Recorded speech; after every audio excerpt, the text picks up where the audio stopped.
figure fight club. We're repping the crew, battle on the floor. It's me and you, pose them up right. Let the showdown begin. In this action figure world, we're destined to win. Got my action force, they ready to strike. Transformers roll out, they're ready for the hype. Marvel and DC, heroes in the ring with every epic. Flash in the night, join the figure fight club where legends ignite. Decepticast, the battle's on. Action figures, heroes drawn. Transform and roll out, let's take a stand. In the ring of toys, we'll make our stand. From Megatron to Starscream, they're ready to fight. With every twist and turn, they light up the night. Collectors gather round, it's a sight to behold. With stories of valor and legends retold. Decepticast, the battle's on. Action figures, heroes jam. Transform and roll out, let's take a stand. In the ring of toys, they'll make our stand. So grab your figures, let's make some noise. In the arena of action, we're all just toys. With every epic showdown, we'll cheer and we'll shout. In the Decepticast, there's no room for doubt. What is going on, everybody? Welcome to the next episode of Decepticast, episode number 7. Tonight we have some news. We have some new segments. And then we're covering Cyberworld and some recent media from Transformers. So first of all, I'd like to introduce my co-hosts. I'd like to welcome Anna. Welcome. I added her. Oh, you know what? This is what happened when Abby's not here. So full disclosure, Abby is traveling, so I'm kind of running things for right now. So I just didn't have the right screen up. But welcome, Anna. It happens. Hello. Good evening. So I see we got a few friends in the chat. Zakanan rumbled in earlier. Stu started early. He was one of the first to comment. So thanks for joining, Stu. Of course, Zaldron's here. He liked to share how, being trolly. Toyomic Displays, welcome to the stream. So Anna, I guess how we normally start the show is we start with some recent pickups. You got anything you like to show off? Yeah, I think I opened her on the stream recently, but she's just hanging out here. Oh, nice. I think so. Earlier I shared in the chat, if everybody wants to scroll up, Anna does have an Instagram page, and that is her first post. I'm using this as my profile picture because it's silly and I like it. So Iron Factory's doing all 3 of them. I'm really excited to get all 3 Seeker girls. So you have 2 of the 3, Starscream. Oh, you know what? Let me... Yeah, Skyward ain't out yet, but as soon as she is, I'll have them all. Oh, I did it. You're getting there. All right, I'm trying to. That's right. Make yourself. There we go. There we go. Here they are together. Oh, Stu just mentioned he followed, and thank you, Roll Keeper. Welcome to the chat. Thank you very much. Appreciate it. Yeah, non-transforming Iron Factory figures, very fun. Yeah. What's funny? I'll show one of the things that So if anybody paid attention to me last night on my channel, I was building Blocky's Action Edition Soundwave. I want that so bad. Unfortunately, he's not complete. I don't think the mic will pick this up, but I do have his... Kinda hurt him. I do have his head, body. I got some other bits laying around. Some arms, some legs, his torso. So the plan is next Sunday I'll finish it and then maybe start something else. But yeah, you have anything else, Anna? No, I'm I'm reading this whole post now. Yeah, connection to GI Joe.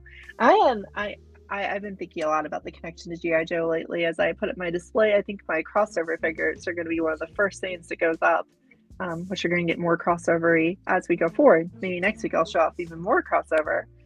But I was thinking maybe we do a show first and we do a live unboxing. I don't know. How crazy. Well, yep. You're gonna unbox that right now. Yeah, we got our dinosaurs. We got our Dr. Wu dinosaur friends. So maybe we can see what's inside. And we Yeah, can do a 'cause little then preview of later. Wasn't that part of the sideshow last week? That these were coming? Yeah. I think Or so. there? No, that's right. There was a repaint. There's a reason. How you doing, Yeah. Menhoza? So here we got them.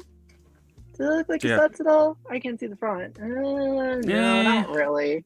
Kinda. Overkill does not look like a cassette. Slugfest does look like a cassette. Nope. It's a blue and white and yellow rectangles. So, Slugfest at least has a little like spool Decos or I feel like it's a little bit details. more. Yeah. Yeah. Feels a little bit more like a cassette that way. So these are just coming out to people, brand new. Dr. Wu is trying to fill in all the gaps that we're left with by Hasbro. Welcome, Not son of a giving crayon slayer. Giving us nearly all the cassettes, so they are filling in for us. Dr. Wu is very good at transformations at this size. I was trying to dig these out with my thumbnail, but in fact, there's just a little door that opens, which is nice. Very nice. These flip out. And if I can get the two back legs pried apart, there we go. These flip out. Toyamics, I do not know that issue. Oh gosh, me neither. I was young enough to where I wasn't in the Marvel comics growing up. Yep. And the cartoon was more like my lore.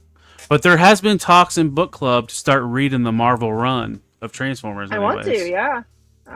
I've read the Marvel run of Transformers, but I don't have an encyclopedic knowledge of it at all. I think Stu made a guess.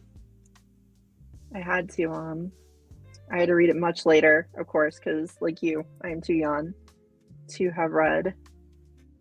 I'm not like when they came young, but I'm not old enough to remember that. I'm 3 years younger than you, so. Oh, Zaldron made a guess. Oh, it on was the front not. of the. It was not I didn't Hound. see the question. Oh, you didn't read the. Yeah, Got blown up on the cover of G.I. Joe Transformers #1. That's Bumblebee. Yeah, I knew that one. The question. Stu's just throwing out answers now. Power Glide. Hint: it's a villain from 1991. So was it a Joe that got blown up? G2 Megatron?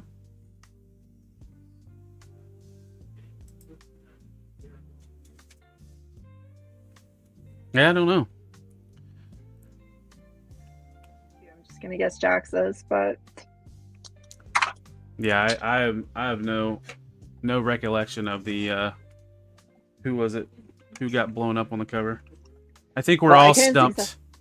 We're all stumped. Yeah, it's just too much for us.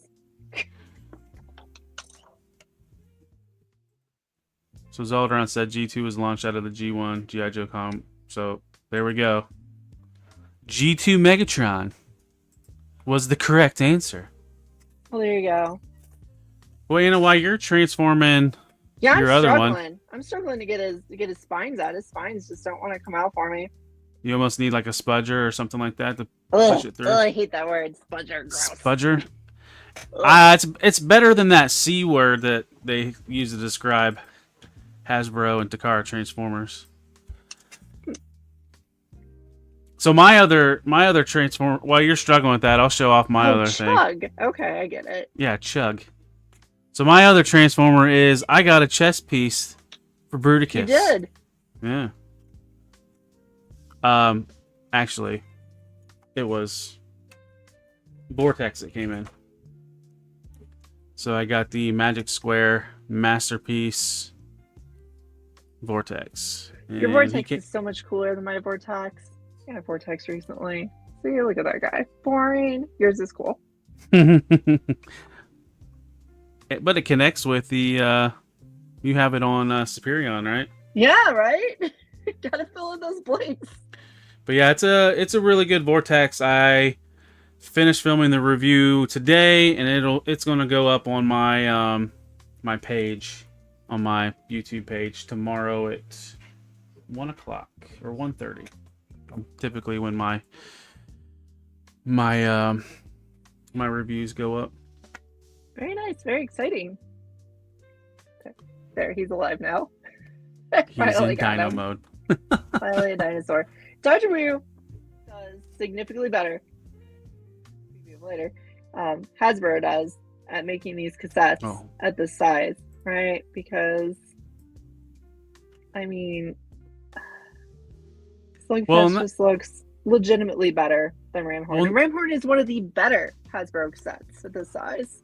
Right, and that's one thing that's nice is Dr. Wu is filling those voids, for the Hasbro tapes. Yeah, they are. They are. They do a good job with it. Highly recommend the Dr. Wu cassettes they make. They've done a good job with them so far. Highly recommend them if you want more of your siege-sized cassettes for your collection. These guys go with even the best of the Hasbro cassettes, right? Yeah. Friends with Rumble and Frenzy. So good times. There's your awkward live unboxing. As I broke a thumbnail trying to push out his spines.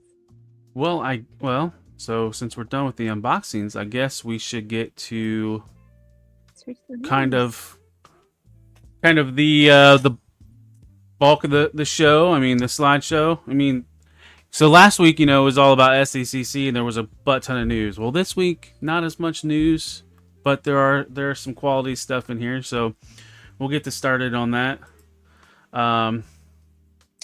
So the first thing is, like we have usually go through, we'll go through official toy news, and that is brought to you by Collecticon Toys. Collecticon Toys.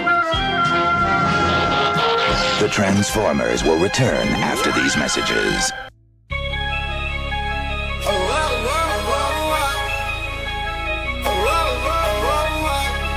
Yeah. Yo, not right, man. We now return to the Transformers. So don't forget to head to Collecticon Toys and use that code FFC10 to get 10% off your entire order. Also, while we're reminding people stuff, Figure Fight Club is 25 subscribers away from 1,500. So if you haven't subscribed to the channel, please do. And well, let's get to the to this, Anna. What you know a little thing about Missing Link. What are your thoughts about Missing Link on this? So isn't it interesting that they're just doing the very fun repaints for Missing Link instead of the more I don't know, common ones? Because we haven't gotten just a white cab Prime as Ultra Magnus yet, right? We've gotten this instead, a Nemesis and Missing Link size, right? Which is pretty cool. The Missing Link Optimus Prime is a fantastic toy. It's really good. You get a freaking teal roller. I'm excited by teal roller. You get this and you don't want your teal roller, send it to me. I'll take it because I want the figure, but I want the teal roller. I always love my Nemesis Primes with a good amount of teal. It makes it so much funner. Yeah, and the little bit of red in it but the teal does pop every time. The pinkish red windows are cool too. It's just a really good color scheme that works out really good. And yeah, so you get your Nemesis here, and it looks pretty cool. I thought it was funny how Takara teases that teaser image is the top one. It's okay, it's Optimus Prime clearly with a Decepticon symbol. Yeah, it's going to be Nemesis Prime, right? It's they almost should have just showed it all the way instead of teasing. But that it's their thing. They always do the teaser images. They can't change it just because it's obvious. So since you already have a version of this mold, would you buy a second version or no? If this, no, for the most part. The answer is no for the most part. Just because, not so much that I don't like it, not so much that I don't think it looks really pretty. It's just that it's an expensive toy. And it also is a shelf eater, right? Mhm. Every Optimus Prime trailer you get is a shelf eater, unless you Right. put it into storage. So, yeah, probably not. If it was deeply clearanced, or I was like, under the influence of my friends encouraging me at a convention, I could see something happening just because of the teal and the bright pinks and all that. Like, the colors are just beautiful, but Right. probably not. Is this enough to make you get one? I would say I kind of would prefer the black version over the traditional one just because I have a bunch of traditional Optimus Primes. I don't think I have a Nemesis, so... But I don't know. The price point's what always throws me off, because I could get a masterpiece figure at that price point. You sure could. You sure could. You would like the toy. Like, it's good. It just wouldn't look right in your collection. Right. I mean, I have some G1 stuff, so I mean, I would probably put it with that, but not a lot. It looks okay with G1 stuff. It's interesting. Yeah. Ooh, here we are. So another thing you are very familiar with is Wild King. Do you want to call it? I almost called it Animal Kingdom. Yeah. Animal Kingdom. Yay, Wild King. So, I don't remember Birdface's name, though. Yeah, I didn't write it down. Oh, dang. Okay, well, this is Birdface from Wild King. And, yeah, pretty cool, right? Because every Wild King energy beast has been the same design, right? It's all been basically not quite four-legged animals, but it's all been animal, kind of turned into a square, put the limbs on, or have the limbs stick off wherever. And this one's actually a bird, right? It has to be basically the same core body to work as an arm or a leg in the combiners, but this one's a bird. It's got wings and everything, and it can fit on the back as a wing pack, which makes it even cooler. So I'm pretty pumped. They're so good with the playability. Like, Takara's just doing a really good job making a very playable toy, but it's a little too expensive. So does that give Optimus and Megatron all five elements? It's 5 elements, right? Yeah, it's 5 elements, and I think so. Okay. And I didn't get a slide for it, but didn't they tease a Nemesis version of Prime in the most recent show? A little while ago. Okay. They teased repaints of Prime and Megatron. And yeah, they're definitely teasing the Nemesis in the cartoon as well. So here's Optimus kitted out with all 5 elements. And we'll definitely be talking about this a little more later, because I want to compare this Japanese new show to the American new show. Yep. All right, so here's the next thing, leaks. So courtesy of JT Prime on the TFW in 2005 message boards. I think, you know what, I double did these, but one of them had the cool Starscream image. But so here's the kind of a rundown of what we're going to see. And these are all exclusives.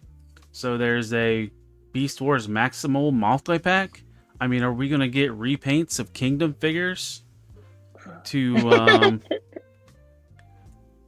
to maybe be more tune accurate? I mean, they were really close to begin with. I mean, any ideas, Anna, what that could be? What I'm going to throw out is just what I want it to be. I want it to be a surprise Magna Boss. I want it to just be like, surprise, we're making a Magna Boss. It'll never happen. Wouldn't that be wonderful, though? Has anybody said that, though? No. It'd be cool, but yeah, it won't happen. I would like to will it into existence, because we've seen with the new stuff Hasbro does, I think it could do those 2 3-pack combiners. It could do Tripraticus and Magna Boss super well, right? Yeah. Yeah, because after the last one, it was, I mean, they did a good job doing that combiner. Zeldron's right, though. People are really throwing out the idea that it'll be something that has the core Didobot that Yeah. didn't get to come out before. And it could even be like core Dinobot, core Beast Machines Cheetor. It could be a core disappointment box. Yep. Who knows? And then this collab Hot Wheels Twin Mill 2, I'm assuming it's just going to be probably a repaint of that figure. So it doesn't There's like seem a billion very variants Twin Mill, right? yeah. In Hot I mean, Wheels you could history. do. And then we have a deluxe Insecticon 3-pack Studio Series. So best guess is it's going to be Insecticons, probably more tune accurate painting, kind of like how they do with the blaster, the Studio Series blaster, like what they did with maybe some of this Devastation stuff. Probably gray chest bombshell and maybe a smashed bug head for kickback. As Zaldron implies, dead Insecticons. That could happen too. Because wasn't Bombshell used for one of the sweeps or Cyclonus? That's pretty bad. I don't remember. Do we want to open that can of worms? There's so much debate. Let's see. What else do we got? The Voyager Starscream. So that's just going to be the Studio Series Starscream at that Thundercracker mold. We saw SDCC. The one that's really the kick in the pants, that deluxe Prowl. Prowl has been an exclusive since Siege. No, not since Siege, because Siege was a mainline figure. His Earth mode has been an exclusive since Earthrise, and that has been a point of contention. So if that's the Earthrise mold again, there's already a conversion kit to put the 4-pack Auto Rooper head on him. And if he actually does come out as his Earthrise one for a normal price point, I'm going to buy so many to make proper Auto Roopers. Oh, yeah. Because they did the Auto Trooper in the 4-pack, right? The animated Auto Trooper, which came with the Kids Players homage Auto Rooper head. So if I get those Prowl bodies, I can have my proper police car generation size Auto Roopers, which is really cool. And I have like 8 of that head laying around. So and there is a note saying that these are going to be Target exclusive. So I mean, that says anniversary in the title, so that's what's going to suck. Maybe. The next one is a leader class TF1 Optimus Prime, as in we're thinking the 2007 movie Optimus Prime, which originally was a Voyager, I believe. So are we getting a trailer? Maybe, or maybe it's a new. What if I don't know. What was the one that came with the trailer? Was that the Dark of the Moon? That had the trailer that expanded. Could they wouldn't put that with TF1 because it wouldn't even fit. No, TF1 was the worst name, but right. Yeah, Oh, I it don't says follow the movie stuff super closely, so I don't know for sure. Well, Baybird, there's a I note should on say. there. It says a redo of 07 Bay Prime as a 27 liter. So we'll see. All right, on to the next thing. So Blockies.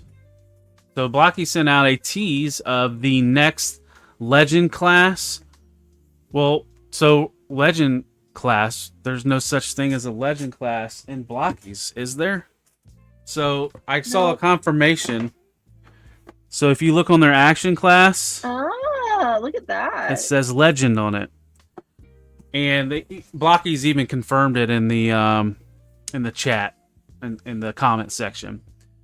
So our next action edition following Soundwave will be a Transformers 1 Optimus Prime.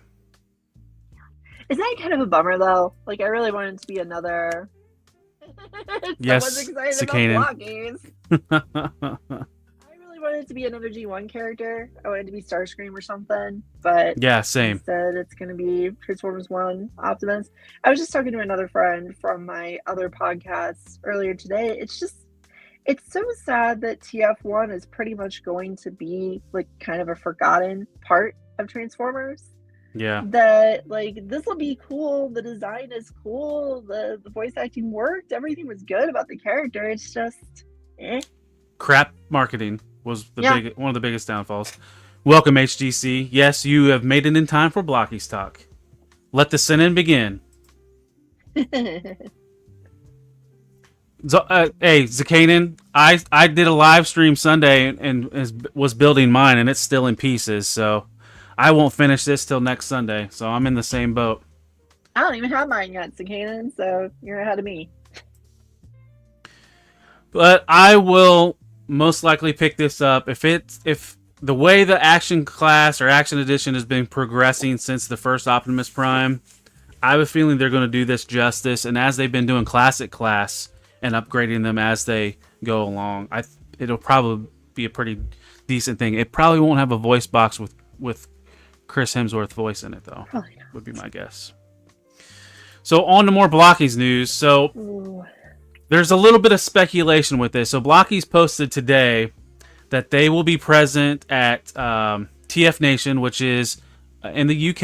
It's a Transformers convention in the UK. And they're touting that the Devastator is going to be there. The Devastator kit is going to be there. So I'm sure you guys have paid attention to anything that I've talked about Blockies.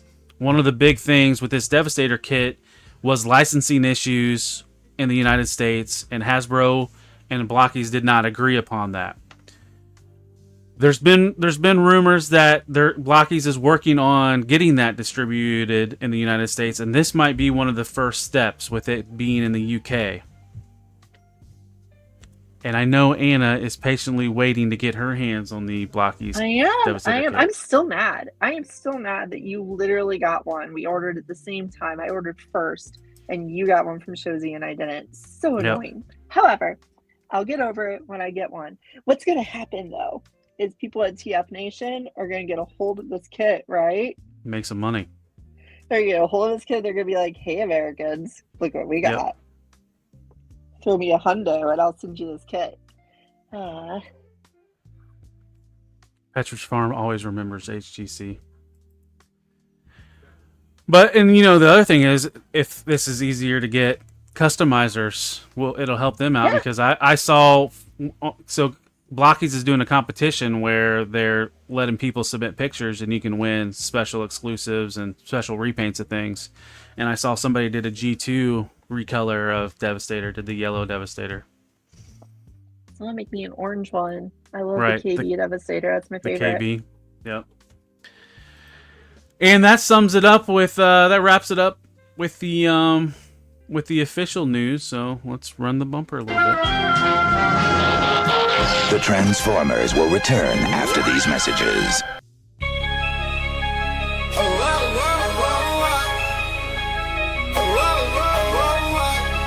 Yeah.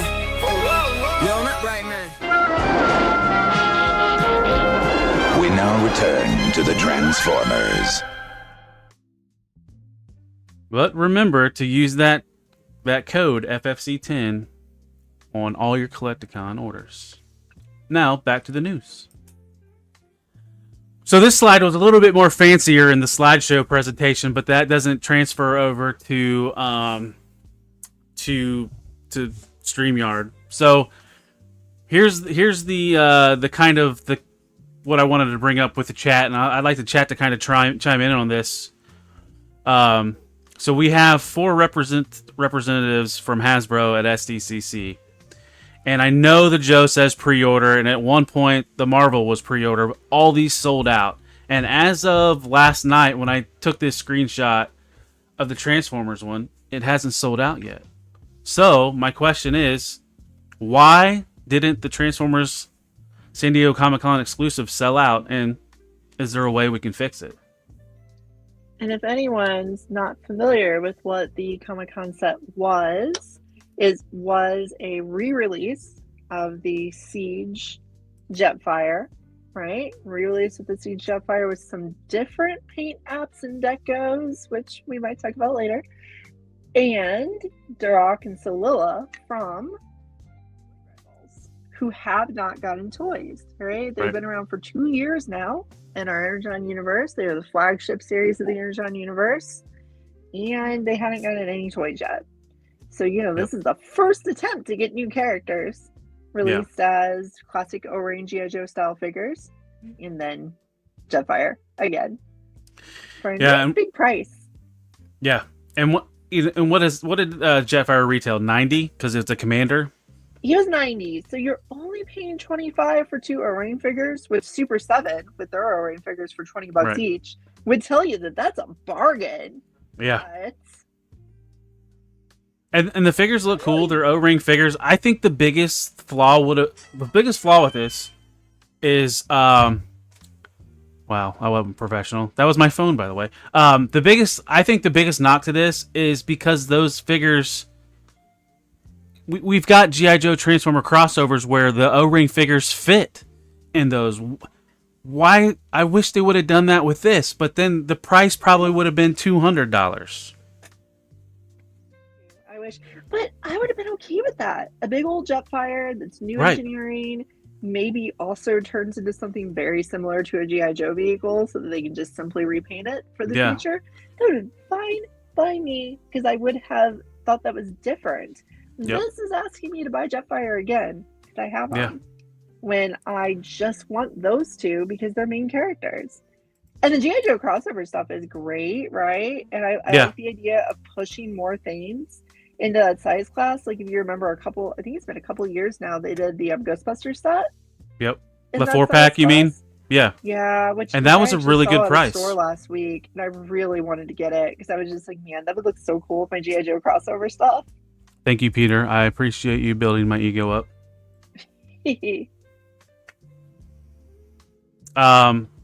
Well, and the other thing, there was like a rumor of a listing or of a Titan priced Transformer G.I. Joe crossover. Mm-hmm. And we haven't seen, usually during Yo-Yo June is when we see our Transformers G.I. Joe crossover, and we know there was listings for one. It was the Mobat with Optimus Prime, but maybe that could have been part of the rumor where there was going to be a bigger transforming Jetfire, and then, the whole losing money and Hasbro laying off people, maybe they had to scale it down, and that's why we got what we got. Oh, that's possible. That is possible. Because the Mobat shouldn't be a Titan, right? Like, that shouldn't be that big. No, okay. that should be at that $100, probably that same Soundwave $100 price point. Okay. Lou, it's okay. I can't get your name correct, so you can misspell things all you want. And as Peter says, there was a Vamp/Hound that was also a listing. And that's actually really exciting. Yeah, that's a really exciting one. Especially with the comic book. Because they'll look right. That'll look right together. Yep. Hey, Abby, welcome. But so Zaldron made a good point too. This doesn't help either. If anybody had any experience with the app or the website, there was a lot of shenanigans. I'm sure that didn't help with some as well. Yeah, it's been very crashy. But yeah, and I want to emphasize just how hard those other sets sold out, right? Like, I wanted that Cold Slither set, and it was like 30 seconds, right? That's like how long that thing was available before it sold out. And I just both times, as of right now, still in stock. You'll get your Jetfire, Duroc, and Solilla. So still in stock. The other thing is, I don't think there's as many O-Ring fans or people that want O-Ring figures as much as they're led to believe, especially ones that are O-Ring fans and want Transformer stuff, and it not scaling properly. And then not scaling properly, yeah. But then there's that other thing too, right? There's that other thing of we don't have a lot of pictures of this Jetfire, but someone's gonna have one, so we can do the comparison later. But if you look at a side by side with the original release of Siege Jetfire, there are some things in the paint apps and the detailing that they did better on this new one, and there are some things that they literally did worse, like the on-painted faction symbol on the chest, right? Yeah.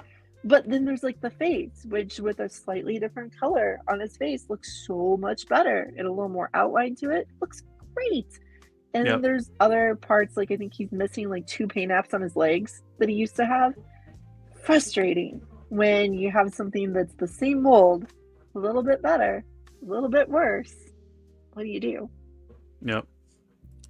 Oh, so Peter's saying the Cold Slither is still up. So is it for sale or for pre-order? Because I think that's what it says on the slide. But either way, yeah. But the Cold Slither did sell out quickly when it did. But thanks, Lou. Thanks for agreeing with me. I know I'm right. Thank you. Oh, we have a Figure Fight Club co-host in the chat. Welcome, Maximilian Tucker. Okay, so it's up for pre-order. Yeah, it's sold out twice now. It's up for pre-order. Yeah. Which is good because there was the meltdown. That's the other thing we didn't experience as Transformer fans. There wasn't a meltdown for this thing selling out like it was for the other brands.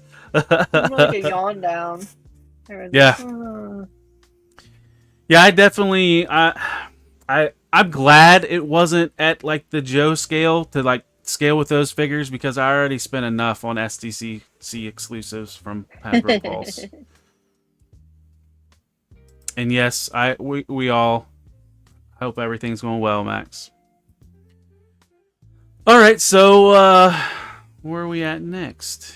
We gotta follow into my segue because that was supposed to be a segue when I mentioned the okay, yeah. colors All right. and the slightly worse colors into our next thing. So we have a new segment. So as you guys kind of hear us, we always bring up book club, and so there was a spicy subject last night at book club. I kind of missed a little bit of it. And Anna wanted to bring it up today, and I thought it was a great idea, and I thought we could use it as a segment. So, well, let me roll something.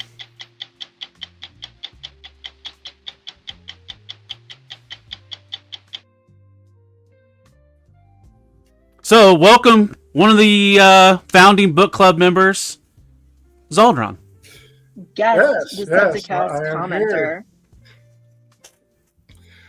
I am here and I am very angry at this nice new Preceptor that we have. So one of the things you must all know is Transformer collectors, we have the gradual upgrades because that's how we give them money. Well, this one is not so much of a gradual upgrade, more of a half-assed money grab where Anna showed this guy off a little bit earlier. This is what you're spending the $35 on to get your Hasbro cassettes. Let me expand you. Yeah. Oh, I did it wrong. Did the wrong one. I rolled it on too. There we go. So Ramhorn, not the worst, not the best, but new mold. Yes, brand new mold. So the original studio Preceptor here, who is on the whatever side I'm pointing to, maybe on the stream for the photo, the one with the nice clear chest. So not necessarily the best screen accurate paint job. Yep. Had this huge gap in the back here, which I have a third-party kit added on here to cover that up. But he has some nice little paint apps, and you got some details here. As Anna pointed out earlier, we have nice clear plastic on the lens. What's about clear plastic? Isn't there an issue sometimes? Complaining about this, the chest being clear and horrible, and it's going to crack, and the inner part here is just that little bit too small. So in the infinite wisdom of Hasbro, we got the upgrade, which nice solid plastic chest here. But what they did, they just slightly enlarged the CAD file for the actual chest.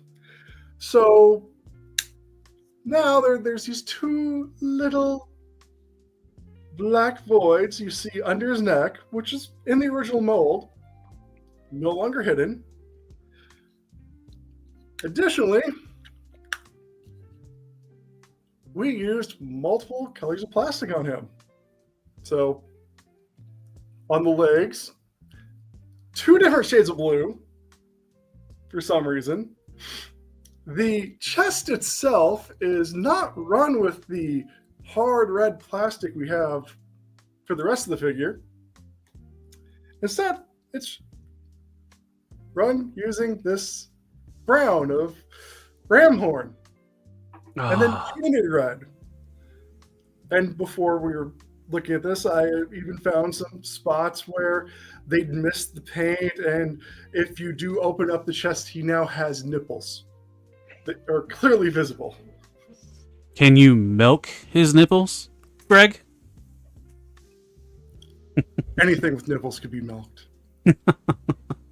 His armpits are brown too. Out, yeah, you could definitely see where they HGC just gone back and spent a little bit more. HGC just threw something in the chat. Titan's Return Preceptor is a better bot, HGC says. What do we think? I don't know. Hot take? It. Very hot Never take. got that one, but Yeah, I didn't like it. So missing paint apps. The old one has the back of the hands painted in, so it looks uniform in microscope mode. New one, no paint. There we go. Microscopes. You can see old one has this nice little color bits, and that is clear plastic on each end. New one is just solid. So my question to you two, is it worth keeping? Which version, if you're going to keep one, which one's worth keeping? I know everybody's going to keep the ram horn, but you're going to sell off a Preceptor unless you want one for alt mode. Which one do you sell off?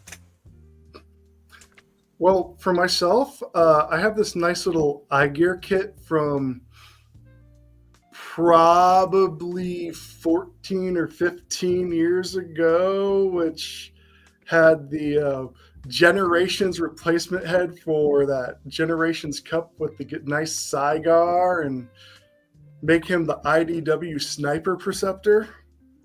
So, oh, well, there we go. One of them is now the Sniper Preceptor. That's a good idea. How about you, Anna? What's your plans? I think I'll keep the new one. I think I haven't looked at the old one with it. For me, and this is the same thing with Jetfire, they used a lighter gray on the face as opposed to the silver, which to me makes him look a little teeny bit more alive. I've had a lot of problems with recent Hasbro faces and them looking dead to me and lifeless. He looks a little more alive to me, so I think I'm going to keep him. What looks good about this face? This lovely... That face doesn't look dead. Painted that face is cute. rat bat here. Oh, that's right. That was the other thing it came with, was Rat Bat. HGC has a question for you guys. Does the the latest latest Preceptor have a clear plastic chest piece? And that is a great question, because I'm pretty sure it's all paint. It does not appear to be clear plastic. I can't find proof that it's clear plastic. I said I cannot find evidence or proof that it is clear plastic. It appears to be all painted, but I don't think it is clear plastic underneath. I think it's gray. Yeah, I think it's the gray plastic underneath, because I don't see any points where you could tell it's paint, except for like the red highlights. That's where you could tell it's paint. Okay. Well, maybe the paint will keep it together once that clear plastic starts getting brittle. And Zaldaron Stu is away from the keyboard, but he is glad to see you on stream, and he says welcome and hi to everybody. Thanks, Stu. So we're Zaldron's keeping both. He has a representation for IDW now, and Anna might be selling the other. Yeah, I think we can get rid of one of them. Don't need two of them. Well, the other little nice thing about this set is you get the nice new Rat Bat, Upgraded, yeah. who is the With his- appropriate colors. And after having Siege Rat Bat on my shelf for so many years, it seems wrong, but it's right. Now is the purple closer, and his gold bits on the back, are those removable? Yes, the gold bits are removable. And Oh, it's one piece. Nope, it's 3 pieces. Oh, okay. So this tiny little red piece is molded using the soft red plastic that they used in Preceptor instead of, hey, let's use the Rat Bat colored plastic to put on Rat Bat. That's funny. And Max says it's a flaw, not a feature. Or wait, it's not a flaw, it's a feature. And it's a bummer because if you look, like, you know, you don't have to blow me up, but I'm just showing it because my mind's coming in really clear. Like, Yours clear, it's just clearly red, right? Like, he is purple, and that piece is clearly red on his back, and it adds nothing and hurts the figure, right? Like, Yeah. this should just be a 100% better Rat Bat. But with that little flaw, they just keep letting us have a 100% better version. And one of the reasons I wanted Zaldron to share this with strong opinion tonight, you know, not just because it makes for entertaining rants, Yeah. but also because I think that helps explain why Jetfire just didn't take off. I think if the Jetfire they put in that 3-pack was Nope. just 100% better, right? Only upgraded, only better paint apps, only better details. Nothing was a step backwards. I think it would have sold out. I don't think it's going to sell out when people look at it and go, that kind of looks worse to me. Right. Well, and then so another good example of the incremental upgrade selling out when they did 86 Blaster. It was an exclusive at Target, like this Preceptor, and they had to reissue it because it sold out, and then it's hitting a decent price in the secondary market. This is not going to happen with this Preceptor. And that blaster came with a nice, solid Yes. rewind. Yeah, a beautiful blue rewind. And that's the Unlike- first time he actually came with his proper accessories too, isn't it? No, those are an upgrade kit. from TF Safari. Welcome, Alpha Red. Thanks for joining. Unlike, so Eject here came with twin cast, and if Taylor could pull it up close, Yep. you could see it's made of nice transparent black plastic. So someday he will disintegrate. Yeah, I you know, and as we're kind of like going on with this, I think definitely in the future we're going to need a topic about incremental upgrades and or upgrade kits, third-party upgrade kits or 3D printed stuff, because I have thoughts on it, and I'm sure you guys do as well. Heck yeah. So many thoughts. Upgrades are expensive. Now, So- I don't know if this will show up well on camera, but this is Magnificent's version of that mold, and you can just see the giant void in his back. Yeah, so that's what Zaldron covered up with the upgrade kit on his original one. So I mean, none of us display our figures with their back facing, but it's still, we know it's there. Yeah, the new one did HCC, fix I that. feel the same way. That's kind of why I pushed away from mainline stuff.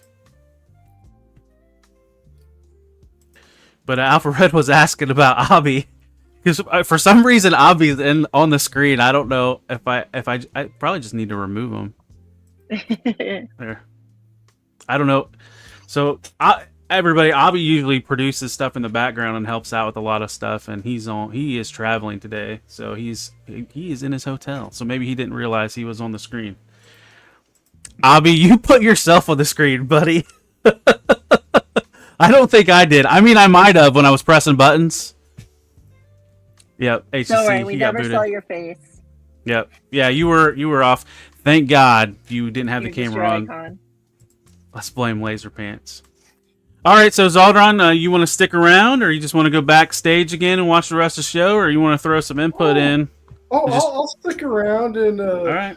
bask in the glory of my 4-year revenge upon Anna.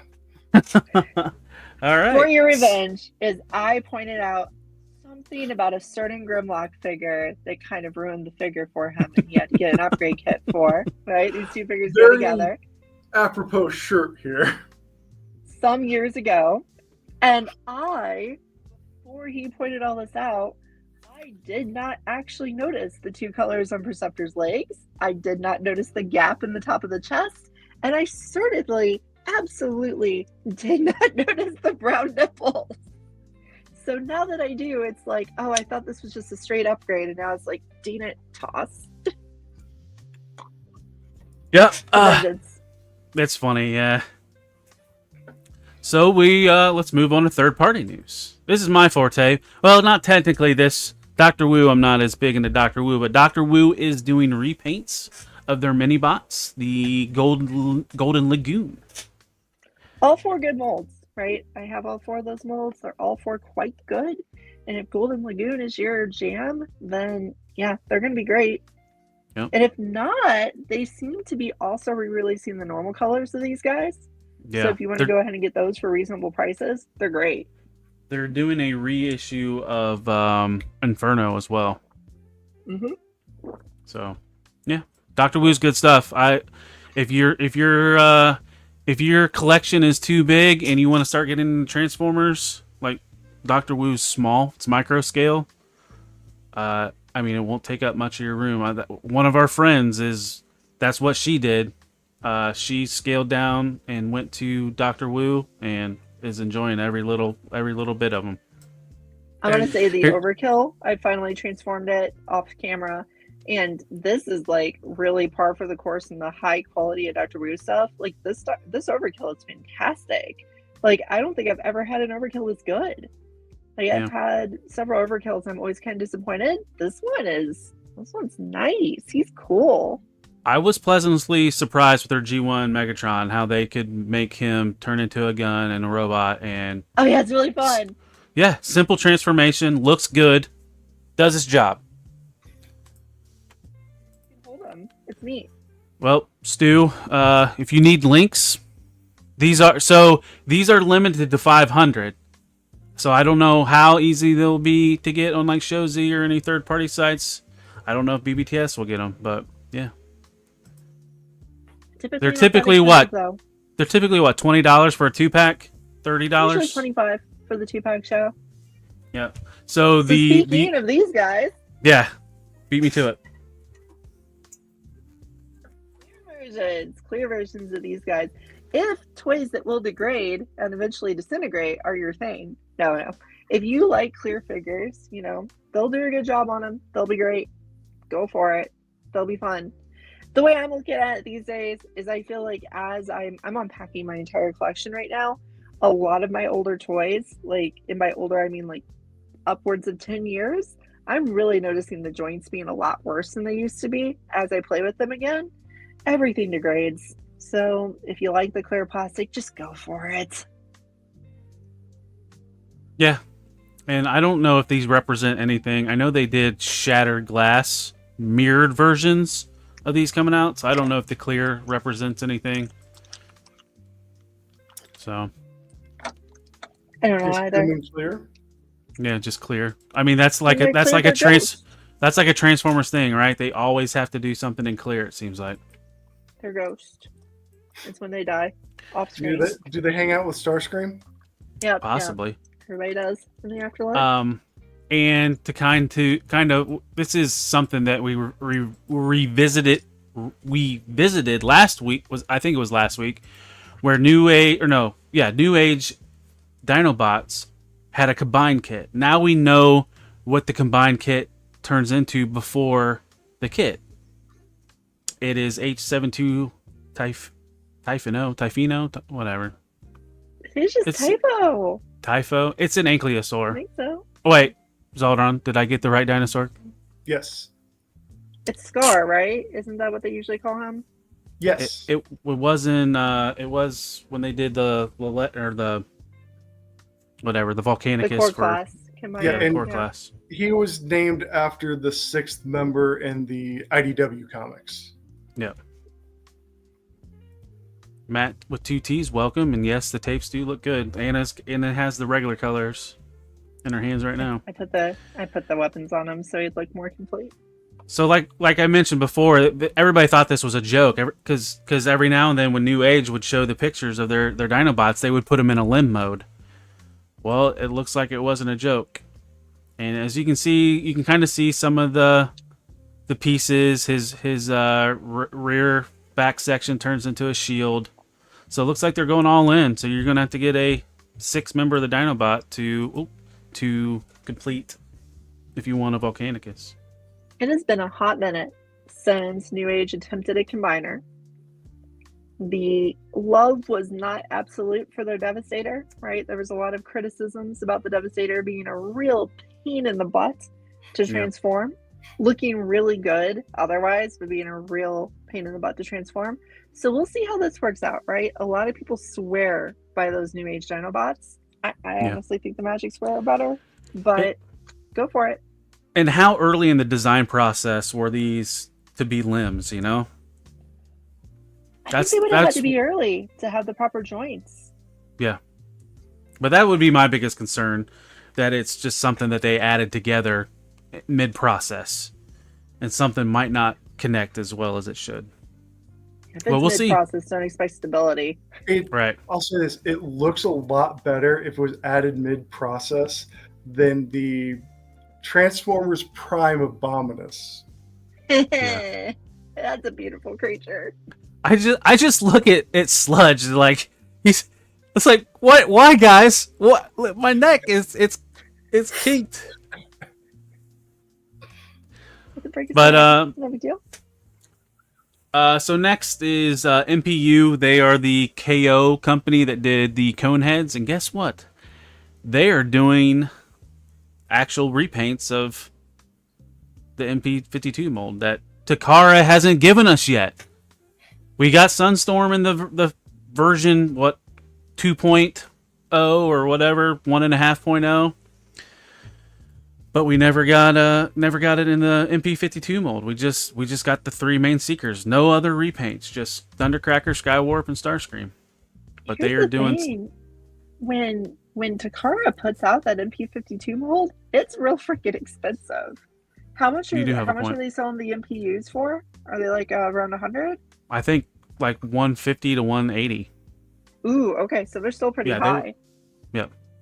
Cheaper than the MP52, but yep. Because these are going for about 90. But the HGC, to kind of answer your question, this is to get a updated version of Sunstorm in the most recent mold. I think, at least like the Takara style mold, I think Make Toys did it in their whole Colorverse stuff. But I don't recommend the Make Toys Seeker. It's kind of a loose piece of shit. if you've never handled MP52 HGC, I don't know if you have, but the mold, just like as compared to MP11, which is what the old Sunstorm was made in, good grief. Like, it is just so much better, right? Like, it is just an absolutely fantastic toy that really does evoke that original G1 look so well. And it is a very long transformation, but it's actually not painful. It's actually fun and well made. So highly recommended if you need a new Sunstorm, or if you need. Oh, sorry, I didn't have my hand on the mouse. Or if you need a new Acid Storm, which I think I do. I just see that and I'm like, ooh, a big old Acid Storm and that green with the history of the character. I think I want it. So. Yep. And to add to Anna's point, there was only one flaw with that MP52 mold. Its ankles and knees were really loose, and MPU improved that on their Coneheads. They were very good ratchets in those knees, and it doesn't buckle under its weight. Every KO of that mold has fixed that, but not Takara's versions. Yeah, sadly. But I mean, like I said, these are under $100, so you're saving money getting them through MPU and not through Takara. So next, we've been highlighting DNA a lot. It seems like they're just pumping out upgrade kit after upgrade kit. Now they're working on the Age of Extinction Optimus Prime, which should be in stores now. And if you watched last week and paid attention to SDCC, he can ride Grimlock like he's a cowboy. You guys, any need to want to get these two kits? I'm just not a movie toy collector. I'm not a Bayverse person. Same here. I still have my last night Voyager Optimus, which is like Proto Studio series. Yep. It's good. I'm good. Yeah. I think you're almost better off getting this kit for the sword and shield just to have a better looking sword for when he's riding Grimlock. That sword does look really neat. Like they've got the writing on it and everything. Like that's a really nice looking accessory. Yep. And I'm surprised they separated the sword and shield or did an additional kit with just that. I kind of wonder how those scale with the old Doctor Wu sword and shield from TLK. I do too. And HGC said he is marked safe from DNA this time. And speaking of clear stuff, Magic Square is doing a clear version of their, Light of Peace, Light of Freedom, Optimus Prime. Why is the Matrix in his crotch? So that's where it resides in truck mode, so it's like a mid-transformation picture. But yes, it is in his crotch currently. That's how you lead the way into battle. Thrustimus Prime. You know they intentionally took that picture because they were like, this is funny. Oh, yeah. But you can see in robot mode, it's his Matrix where it's supposed to be, but yeah. Yeah, and this is just because I'm not so up on the names, this is the MP size one, Correct. right? Not the, okay. Because Yeah. they haven't redone their Legend size one in a while. But every version that they've done of an MP size Optimus is really darn good. And in my opinion, is the level of complexity you need for Optimus, whereas the MP44 was a little too complex to be fun anymore. Yeah, Highly recommended. I've been holding out with my MP44 and not getting any of these. It's not like he's bad, he's just really complex. Right. But like HGC said, this Optimus will light our Dongus hour. Well, so that's all for the slideshow. That's all for news. So I guess we should hit to what the main subject of the show is tonight. But before we go over, you got one more thing? I always want to ask people, what piece of news for this week are you most hyped about? We gave you a bunch of news. Maybe it's the first time you heard it. Maybe we're just regurgitating what you've already heard. What's got you pumped? What's got you thinking, where's the pre-order button? What are you excited for? Since Abby is here now, he could put a poll up. What was your favorite news? Official? Third party official? Or third party? Or do we need to break it down a little bit more? Too complicated. Maybe just make comments. Okay. Maybe plan that ahead better next time. Yeah, we could. We could have every news story as a poll. Oh, I guess Abby says he can't do a poll from an Apple product. Ooh. Even if you go into Safari? Well, we got our first vote. Stu, third party. See, I knew I liked you, Stu. Swell guy. Yeah, and technically, they can share their favorites as we start talking about cartoons. Yep. So I posted a video on my Instagram earlier today, or this evening, with the link to Cyberworld. Was there anybody that watched Cyberworld leading up to the show this week? Other than us? Well, I mean, we are talking about that in book club. We are. Yeah. We are. Look at Abby. Abby watched it. Way to go, sir. Abby. Glad you did. Hope you survived. So, should we talk about what led up to Cyberworld and then cap it off with Cyberworld? Yeah, I just wanted to talk about, like, A lot of times what I find myself kind of annoyed by in Transformers is a lot of what we're getting. We're getting our fancy mainline, Age of the Primes or whatever they're calling it at the moment. We're getting that stuff. We're getting our studio series style stuff, and we're getting no fiction to go with any of it, right? The fiction's already established. It's old comics, it's old cartoons, it's stuff that hasn't aired or mattered for 10 plus years and sometimes 40 years. And I always think, like, wouldn't it be better if we actually had some fiction to go with the new toys?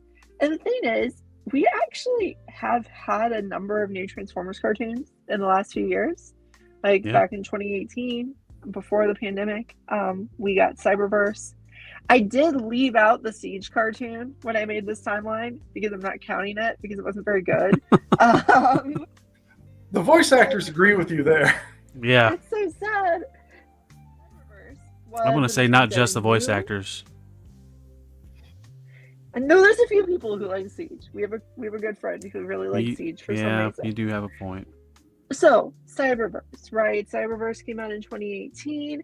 It was kid-focused. It was a new world, new franchise, new story, focused on Bumblebee and Windblade as the main characters originally. Starts out with a very frenetic pace, short episodes, web series / appearing in some television networks. Eventually, it was on Cartoon Network. Yeah, they're nice. Didn't it start on Hub at the time? No, Hub was long gone at this point. Was it? Okay, it was post Hub. Okay. Yeah, I thought they tried to put it up somewhere.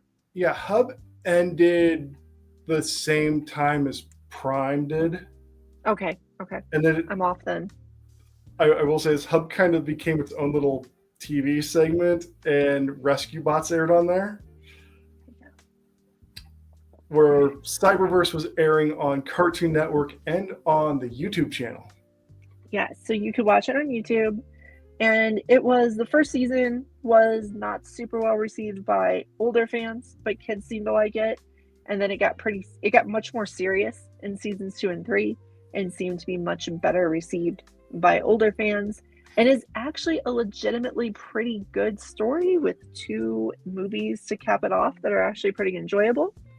Then in 22, we got Earthspark, and Earthspark was an attempt to completely do something different, right? Earthspark was high production values, new characters, one of the first times we've seen new Transformers being born, lots of new characters, lots of kid characters, valuable lessons, talking about social issues, all that sorts of stuff, kind of heavier, longer episodes, heavier plot lines.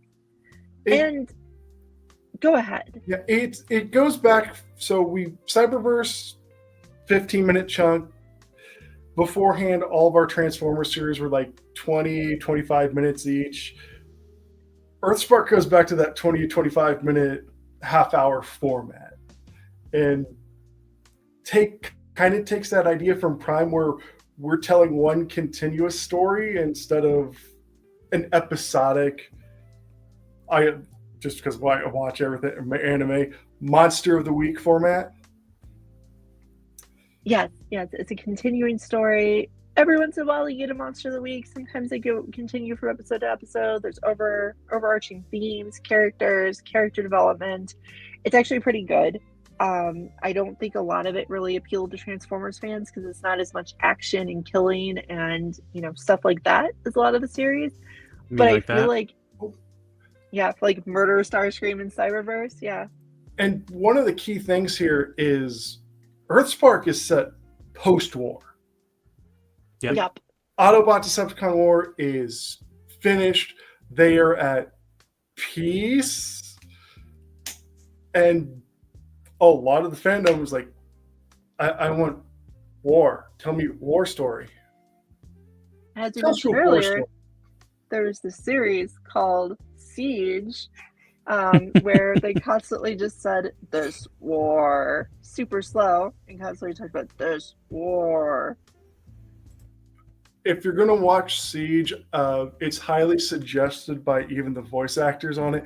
Watch it at like 1.5 speed, just so it sounds normal and not I like. think that was the the- running joke in book club, was to do that. I don't know if it was that like that everywhere else, but for sure we talked about it. I mean, I mentioned a few times I'm a professor, and a lot of my students, when they share videos in class, they'll put them on 1.5 speed, and it always just, it's such an annoyance for me as an older person, like watching them literally watch a normal speaking video on 1.5 speed. But for Siege, it actually feels right to me. Right? You listen to it, it's like, oh, they're just speaking normally. I don't even notice it's sped up. Oh, so sad. Anyway, back to our rundown. Earthspark got 3 seasons, had a good story. 2 seasons. I thought it had 3. No, Because the movies season don't one count, is- right? Season 1 was divided into 3 parts. And Okay. it's full The 22 divisions. episodes. The last batch we got was season 2. And Okay. who knows if we're gonna get more? I don't think we will. One thing about Cyberverse and Earthspark, right? Cyberverse started with some pretty not great toys, right? They started doing things like those half Give me transforming 1 figures. second. Oh, he's gonna go get us Oh. some. I got some Cyberverse figures too. got But rid of like all mine. literally, there were several like spring-loaded figures, and there were a whole set of figures that transformed halfway and kind of had like a feature. Like I had a slipstream where it's like she just kind of bent over and had her guns flew forward. Oh boy, so good. So this is the first hot rod from the series, and this was his gimmick. He pops out fire. No articulation. And then later we got the The deluxe deluxe. hot rod. A good toy. During the run of Cyberverse, they went from those gimmicky toys that not only were like they were kid focused toys, and I'm not against a good gimmick toy. I'm not against a good kid focused toy. I'm against them when they're bad figures, which they were all bad figures. The deluxes, though, the Zeldrin just held up, the Hot Rod and the others, they're good toys. The Hot Rodney. Right? The Hot Rodney. They are good toys. They work. They're fun. They're not particularly well painted. They do have a slightly different type of plastic, but they're good. They're good. The flaw with them, and this carried on to Earthspark, because in Earthspark they produce simpler figures that are just fine. You know, they're not as bad as the Cyberverse stuff, but they're okay. But they also kept the deluxes going, but everyone's the same size. So Twitch, right? Twitch is literally a little drone, right? She is the same size as Megatron, who is a military helicopter, right? Which is so silly when you put the two toys beside each other, because all the deluxes are the same size. And that's kind of the flaw with those. But they're good toys. They did get good toys. There you go. I give There you you go. Twitch and Oh. guy I can't think of You name can right do off. it. You can do it. It starts with night. It's not Nightbeat, and I can't think Something of his that's name. poisonous. Man, you're usually the one helping me with names. I mean, you're getting stumped. Nightshade. There we go. HGC in the chat. Night Slash, there we go. Not night slash nightshade. Nightshade. Night Slash, Nightshade. See, that's why I have a problem with his name. Or, sorry, their name Night. is we Nightshade. have a character called Night Slash, and it's just the whole. We even have a night slash Cheetor, right? Good Yep. time. Yeah. Anyway, yeah. So Nightshade and Twitch in the series were not the same size, and those toys, they were in fact the same size. And their sister, who is a giant truck, is also the same size. Hashtag. Yep. So kind of a rough thing with those. 2 series, lone stories. You know, Cyberverse started out frantic and fast and then turned into a more legitimate storytelling. Earthspark was always legitimate storytelling. Come to 2025, we're going a very different approach with our Transformers cartoons, right? We have the Japanese Beast King, which is 3 minutes of action with very little description, followed by 2 to 3 minutes of a literal toy commercial per episode. Yep. We have Cyberworld, our newest English-produced Transformers cartoon, That which you is can watch produced in every 5-minute episodes. Well, welcome, G1. Oh, can we circle back to the deluxe toys real fast? Because there was something I wanted to bring up. I just didn't want to interrupt you guys. Yes, Sure. of course. In the Cyberverse Deluxes, they reintroduced Build-A-Figures and Transformers. Wasn't the best thing, but it was a cool concept. And They that got did. me to buy all those figures, was the Build-A-Figure. Oh, did you? Who were you trying? Were you trying to build McAdam? Yeah. Yep. It was McAdam for Cyberverse, and then Earthspark got us Mandroid. That's right, Mandroid. that's Yeah, so it did get continued on the Cyberverse or Earthspark, but then they did releases later and they kind of killed that concept. They did, yeah. The McAdam is a really cool design, and the sculpt is pretty good. He's barely painted, and his articulation kind of is a bummer for a Yeah. Build-A-Figure. And Mandroid shouldn't transform, so his was a little better. But anywho, yeah, those were cool. The Build-A-Figures were nice. They were fun. They had amusement. Oh, Nice. I really want to get that. I should have that in hand soon. The So G1 is based out of Japan, so that's probably part of the reason why they have that in hand already.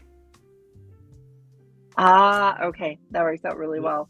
Yep. I'm a little jealous, but yeah, that for those of you who don't know, that's the Japanese name of Rathalos, which is the monster from Monster Hunter that they did the Prime figure of. So, our 2 new shows, the Japanese Beast King and the US Cyberworld. Beast King, we talked about a few weeks ago. If you want to look back to previous episode and find it, we did talk about it. It's not much of a show, to be completely honest. It was like our really just- first show, right? I mean, we were little babies. We were learning, right? Here we go. A whole almost 2 months ago. Right. I was younger then. It's barely a show, though, right? Yep. Beast King is barely a show. It is a toy commercial with a little bit of action. Yeah. It's fine. It's not bad or anything. It's just not particularly good. Cyberworld is trying to tell a story in 5 minutes every 2 weeks. Is that how often we're getting episodes? It is weekly. Oh, Is it? They're going to do weekly. Okay. The first 2 episodes aired that first week, and then there was no new episode. That was when they put up the weird episode 1 in one video. But now it is been episode 3, etc. Okay, so we are up to episode 4 so far, 5 minutes per week, and it is a continuing story, and it does seem to be going somewhere.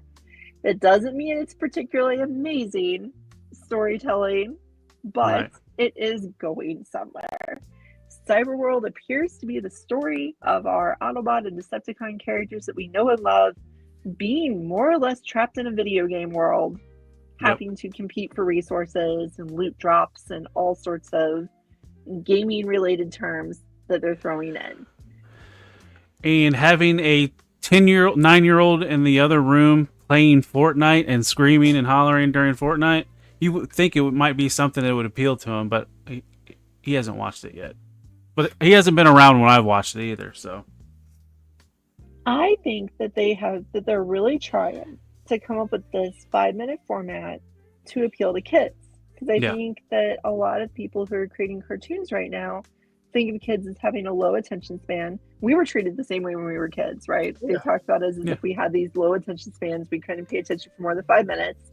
They're making it for a low attention span, but I think they're hitting a major flaw, right? Like one of the weirdest phenomenon that I think of current cartoons is the fact that Teen Titans Go is over 10 years old at this point and still being very successful, and been a constant paycheck for those voice actors for years and years now.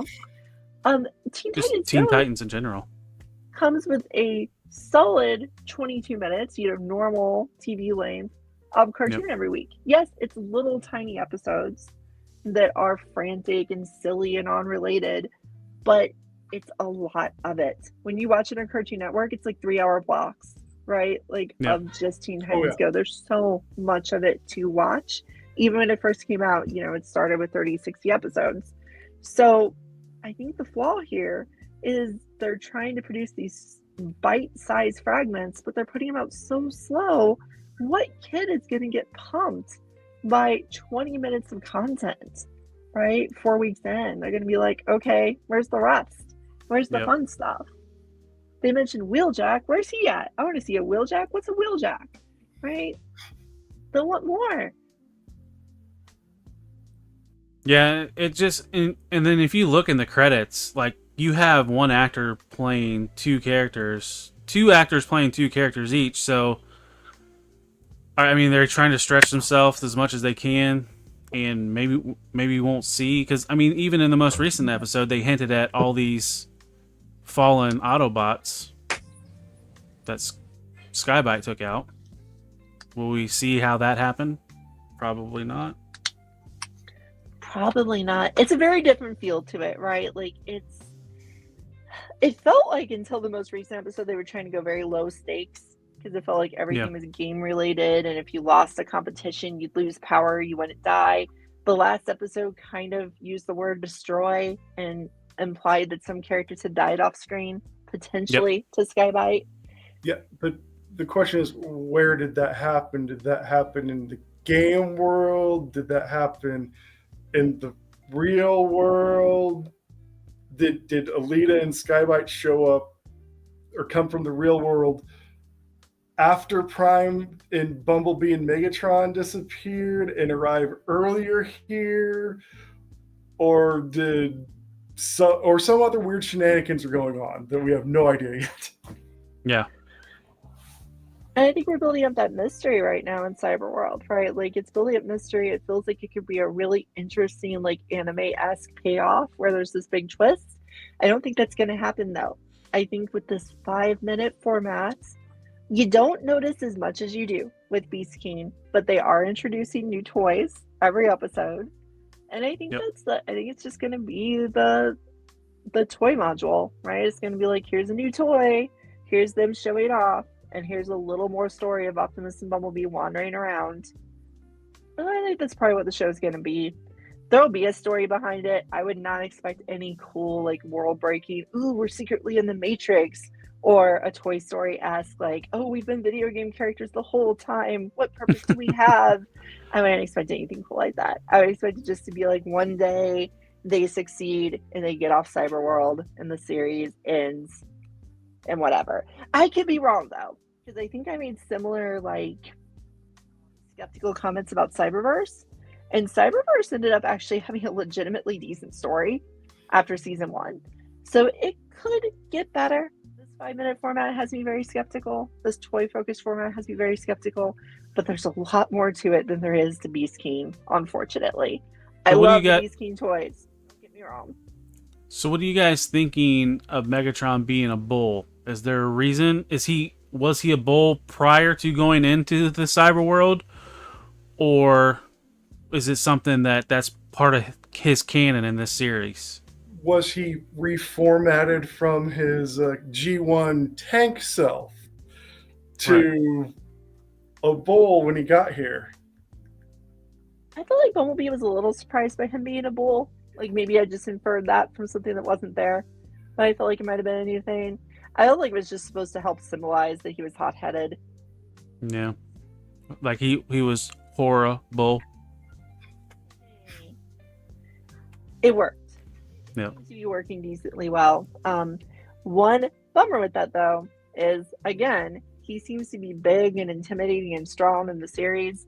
The toy line, he's one of the smallest toys. Right? The Megatron is tiny. He's a little $10 tiny little bull guy. He's the same size as Snarl, and I think the Wheeljack and Mirage, who is now a Jet. I think Skybite's also that size. Little rolly Skybite. Yeah, it doesn't make any sense, the sizes. Big old Scorponok toy is already showing up. Scorponok seems to be a central antagonist that everybody's kind of fighting to beat in this. He seems to be a native to this world. It is a really large playset toy that I've seen. I don't know what the retail is supposed to be, but I've seen it so far at Target for $60. But it's a big old, it's not quite, it's probably a little bigger, honestly, than the Superion Combiner, but it has like 2 points of articulation.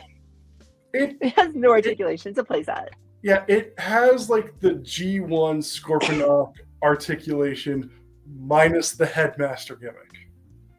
I don't Well, think if it needs even move.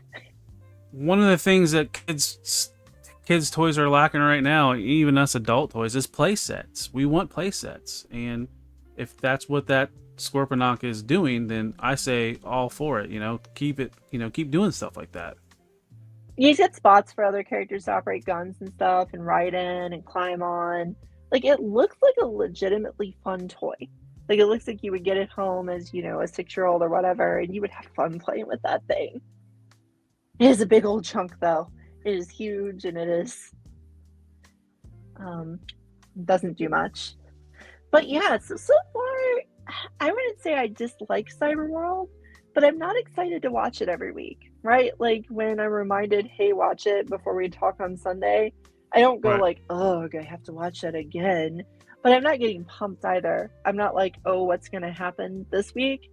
I like turn it on while I'm doing something else and go, okay, that was fun enough. Cool, whatever. I think a 5-minute homework is easy to just do, so that's why you're not feeling like, oh, I got to do this again.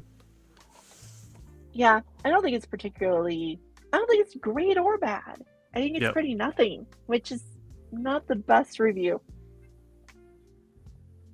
What do you guys think?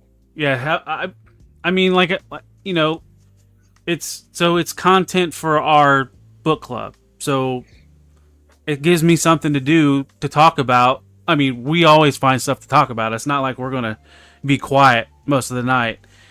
So that's just one more like layer adding to Sunday night. So I mean, I like that, just having something a task, I guess, But I'm not falling in love with the show. At the same time, though, I kind of want to know what's going on because they're just teasing you enough to want to see what the hell's going on. We want the mystery box opened, right? A little bit sooner rather than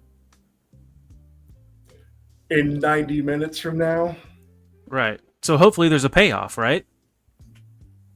I hope there is a payoff. Yeah, I hope there is a payoff. I hope that there's a payoff and it doesn't just end before anything's explained. Because I would expect there to be an ending to Beast King, right? Like, I would expect Beast King to end when the toys stop being released and there to never be an ending to the story, right? Like, I expect the last episode just to be the last toy that gets released, 3 minutes of action, little ad at the end, and then abandoned after that point. Yeah. Cyberworld, I think, as long as they don't get canceled, which getting canceled from the YouTube channel, probably a little harder. If they don't get canceled, I think it'll have an ending. May not be satisfying, but it'll have one. I mean, the poster right there is teasing us of Optimus riding Grimlock, so that has to happen, right? Yeah, they're enemies right now. Optimus and Grimlock are enemies. Wow. Get hyped. And it looks like Starscream and another Seeker are flying above, so we have yet to see Starscream made an appearance? I don't recall seeing Starscream yet. And we do know we're getting a plane Mirage, so maybe that's Starscream and Mirage. Ooh. Oh, didn't even think about that. That's interesting. Will you guys buy any of the toys? Probably not. No. Also, probably not. At one point, I decided I was going to get a figure from every line, just have a representation of it, but kind of haven't been doing that. And Cyberworld is definitely not the one that's like, hey, you should buy me.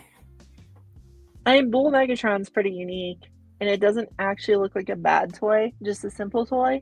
I will say that about the toys, just looking at them, they don't look bad. They just look simple.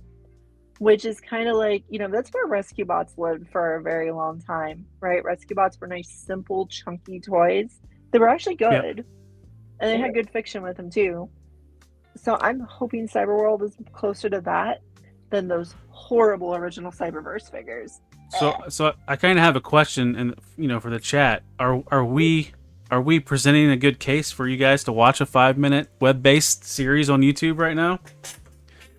Or even a follow-up to that, will you go out and watch any of these? We talked about Right. 4 cartoons. Any of these you'll go out and actually try to watch that you haven't watched yet? Of the 4, I think Zoldar's about to say the same thing as me. Well, I was going to say, I do suggest a nice alternative. If you want a little bit of that Cyberworld and you still really want your G1 stuff, just go to YouTube and look up all the old G1 Japanese commercials. There you go. Not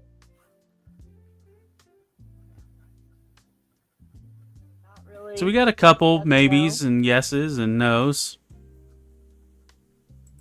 I would say if you haven't watched any of these selections, if you're gonna watch any, Earthspark would probably be the best one to watch, just because of its format. It's 25 minute long episodes. It's a continuous story. So I mean, it's Now, of the 4, it is probably the hardest one to watch because it is only on Paramount Plus right now. Yeah. And it has aired on Nicktoons, I believe. It is definitely, of these 4, like having watched them all, I would say Earthspark's probably the best product. Cyberverse is probably going to be the one that runs that mix between being a coherent story and being more of a like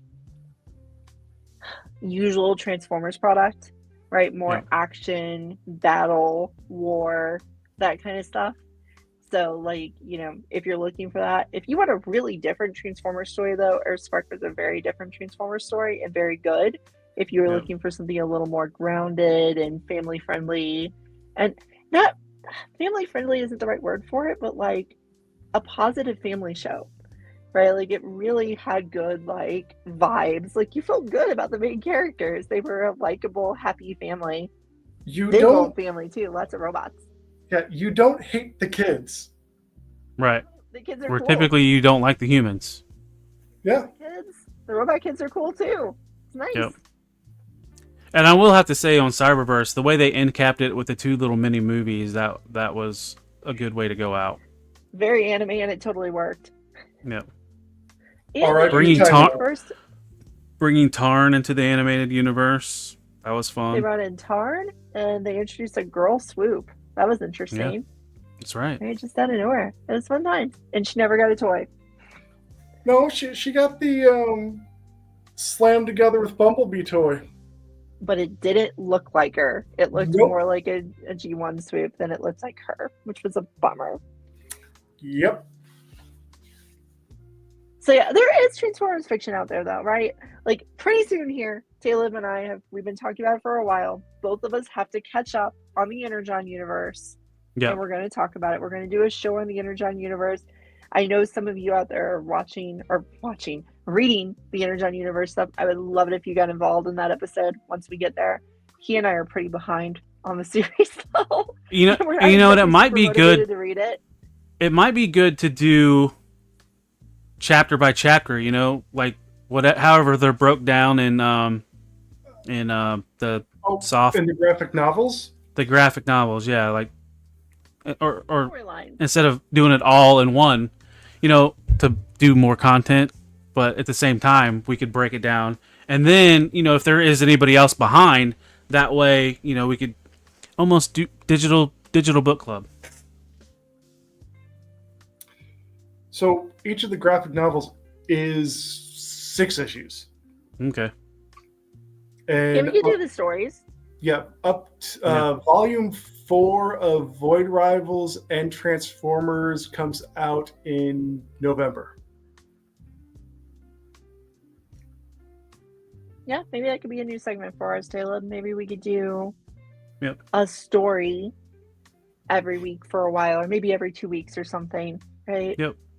And then I'm just offering this because I know I'm ahead. I know I've read like the first 18 issues of Transformers, so I'm like, yeah, I think I'm like on 15 or 16. yeah. And it's not like I don't like it. It's just I just got busy with other things, and There'll be a lot of reasons why I haven't caught up, which I'll be happy to talk about when we get there, because there really is. Like, it doesn't motivate me super well. There's reasons for that. no. Well, you've had other things going on too. I've had other things going on, but I have kept up with I have the Webtoon app on my phone, and I read like probably 100 different Webtoons, and I keep up with most of those, but I don't keep up with the Energon universe. There's reasons. I find those stories just a little more exciting than the Energon universe. But we'll get there. We'll talk about it. It'll be fun. So one question I want to put out to you two and everybody in the chat. This is kind of like a question like when me and Anna were going back and forth ideas on the show and stuff like that. Will and can or does Transformers need media to survive? Does What do it you need guys? a storyline, right? Does it need a little more than just because like there's no new storyline for Superion, right? Yet I am very motivated to go out and get all 5 pieces. Good night, Alphared. Thanks for joining. Thanks for being here, Alphared. No new storyline for him. So, is that enough motivation? I know he showed up in the comics, but like, is there a direct storyline for these toys? Not exactly. It really it's a yes and a no. If they're trying to like push a new toy line like the Cyberworld toy line or Cyberverse toy line or even the Earthspark toy lines, like we need that media. But as Anna was pointing out, it's like Superion hasn't been in anything recently. Everybody's buying them because it's Superion. He's been there for 40 years at this point.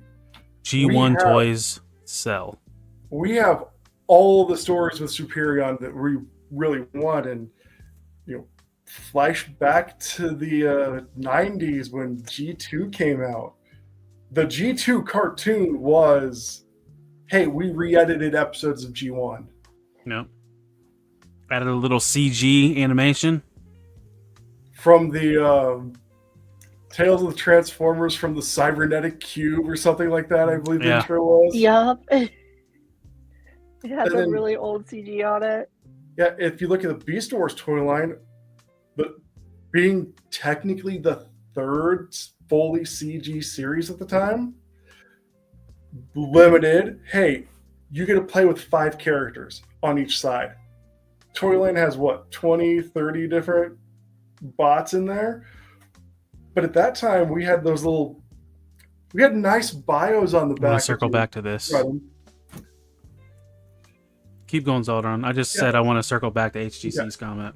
So, I mean, previously we had media on the actual toy packaging. It's like, this is who this character is. This is what they do.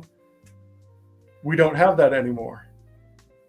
So we're kind of living off we already know these characters, and when it's a new character such as Nightshade, well, okay, he transforms into an owl. Tell me about him. Yeah, they needed a story. Nightshade got a story, and now is a cool Transformers character. Whereas Hot Rod here, Hot Rod's been around since the movie. Sells himself. His personality. Yep. Can I add just a little thing to that, though? Something they've been doing in the Generations toy line for a while now, starting a little bit with the weaponizers, but really going into the modulators that turn into the Micromaster bases, and then the Junkions, and now the rock people. I totally forgot their names. You don't remember either. Okay, great. What happens? You get live behind the camera, you just start forgetting shit. I don't remember what the hell their rock guys are called. They're a reference to humanoids. They're gosh, what are they called? They're a reference to the Rock Lords. Well, I wish they were. I wish they were really a reference to Rock Lords. Anyway, they're new characters, and no one cared about them because they have no fiction, right? It's like Shard was this cool green helicopter made of crystallized rock formations. I think it's really neat. Most of my Transformers friends were like, "What's the point in this? I don't see why I need this helicopter person." Ugh, toss. You need it because it is a cool mold. It's a really cool mold. It's a cool mold. It's a new girl character. There's a lot of things to like about it, but it has no fiction. And that's a bummer for it. Like the fossilizers, they were I remember amazing. They were cool. Paleontologist. Me do fossils. Me like fossilizers. Give me more. So Stu, Rock Lords was GoBots. Motu had those folding guys that were rocks. I forget what they were called, but you were close. All right, so I want to bring HGC's comment up. And this is a prime example of why we should have lore. And Zaldron hinted on it as well with his point about Nightshade. Because a lot of it is if it's a kids-related show, which Earthspark kind of was, his kids didn't care about the G1 cartoon, but loved Rescue Bots, and it got them to stay with Transformers toys. And that's a perfect example why you need lore in the Transformers or any toy line, and So that's a great point. Stuff. I mean, That's good stuff. it's so right now we are getting Rescue Bots in the adult collector mainline. And someday we're going to get MP versions of Rescue Bots. That'll be great. Yeah, because I honestly do think that if you're a parent and you have kids and you're wanting to get them into Transformers and stuff, and you're at the phase where they'll sit down and watch a cartoon with you, sitting down and watching Earthspark together would probably be a great experience. Because there's all these positive lessons and good vibes throughout the series, and good parent-child interactions and all that. So that sounds terrible. I just saw the comment about taking kids to TF Wiki. So and then there was another comment that I wanted to highlight. I like Stu said, yeah, the toys were nice. Had nice bios. Sure, you could buy and learn of them and have info about the strengths. So that's the other thing we're lacking is bios. If we had bios on our toys that weren't just a sentence or a barcode that takes us nowhere, could that survive with could it survive with just that? I was actually Maybe. thinking, wouldn't that be kind of cool with QR codes? If when they did these Generations figures, right? They put a QR code on the box that would take you to the Hasbro YouTube and show you an episode about Superion. Wouldn't that be kind of cool? A nice Superion episode. You just follow it, you go to the file, and you watch it. I would be into that. I would probably watch them. You should send a message to Nate Purswell on Instagram, since you have your own Instagram now, Anna, and say, hey, I got an idea. I'm a person with no posts on Instagram. You should definitely read my messages. I have a third-party figure as my profile picture that steals your intellectual property. Please read my comment. And blocked. Not important. Right. So really cool. So Matt with 2 T's has a counterpoint. Too much narrative and exposition could squash creativity and curtail imaginative play. What do you guys think?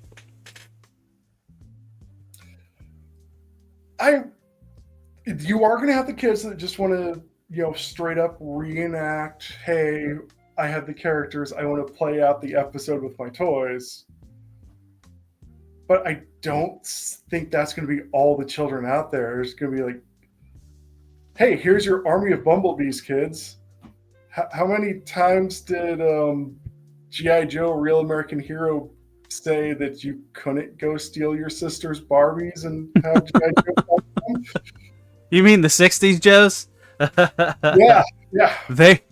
They were action figures, not dolls, Saldrod. But I so think it'll quite limit it. I mean, I think having the fiction is actually helpful. I think you could have too much exposition. I think you could limit creativity. I don't think Transformers has ever done that, though. I think the plot's always been pretty light in Transformers, so I don't think it's really a risk. So one other thing, all of us old farts that remember G1 or had G1 toys, you had to have imagination with those toys because they look nothing like their representation on television or in the comic books, and did not move. I mean, your imagination had to be on point with those toys because what did we say about Missing Link? That's how you imagine the toy in your hand as a kid, but it didn't move like that. But in your kid brain, it did. When I watched the '86 movie, this dude was doing flips and kicks and jumps and getting wrestling Optimus Prime moves killed in the final battle with Galvatron. Like that toy does not do that, right? Like he can do some wicked moving to his elbow, and that's all he can do. I'm you totally had buying. imagination. Yeah, if and when they do a Hot Rod Rodimus Missing Link, I totally have to get that. Oh yeah, it'd be so cool to see that toy move, right? See that G1 Hot Rod actually move. That would be so neat. But to your point, we had to have imagination for it. Like my G1 was the movie, and my G1 toys were Micromasters and Action Masters. My first Transformer was Action Master Rollout. Name a piece of media that he's in where he actually does something. They throw him. I was going to say, did they throw him in the background of IDW somewhere? Yes, they did. He's in Sins of the Wreckers. Yeah. Yeah, we did have to have the imagination back then. I remember, but some of that did come with the bio, right? I remember getting Jackpot. That I am just a little older than Cybertron, so I also had a chance at Action Masters when they were first coming out, and I remember getting a hold of the Jackpot, and I could read at that point. So I read the bio. I made all these stories about like his gambling adventures based on that simple bio, and just like he does all these stupid gambling things. Like all the adults I know always buying lottery tickets. It was good times. Made up all sorts of cool fiction for him. Didn't really have any fiction for him. A bio can do a lot. I think bios would be a really good thing to have come back. Or my cool QR link idea. I'm going with that one. I like it. I think one of the biggest things one of the things that they've said why they've removed bios is because they have to do it in multiple languages, and they don't have the money to put that on all the packaging. I think that was their line of why bios have been cut out or shortened. Which is kind of BS because back in the day it was every region got their own cards printed, and then I want to say it was maybe RID Armada where they went to the 3 languages on the back of the cards. So you had English, Spanish, and French.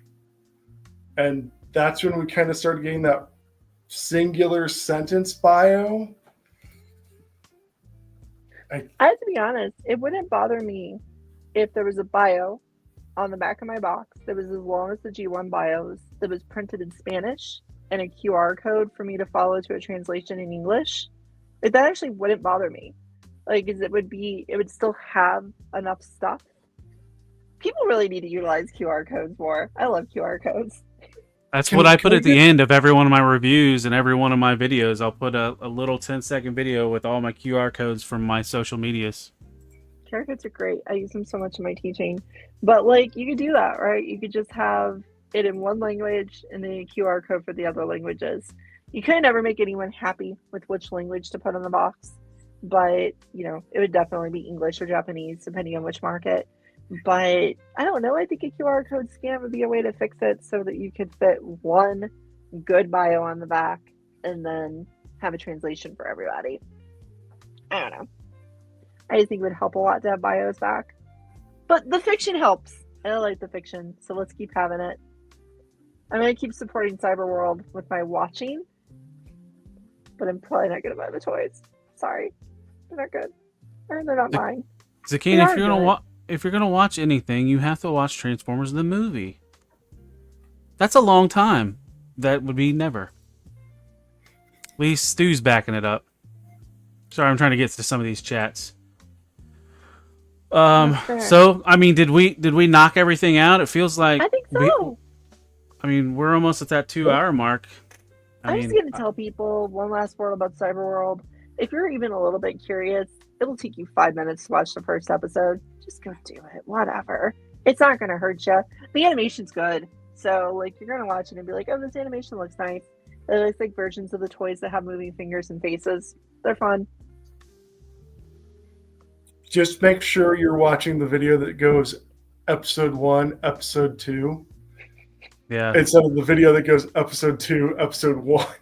I think the playlist I linked in my Instagram post actually has them correct where it doesn't have the 10-minute episodes. It's just they're all 5-minute episodes.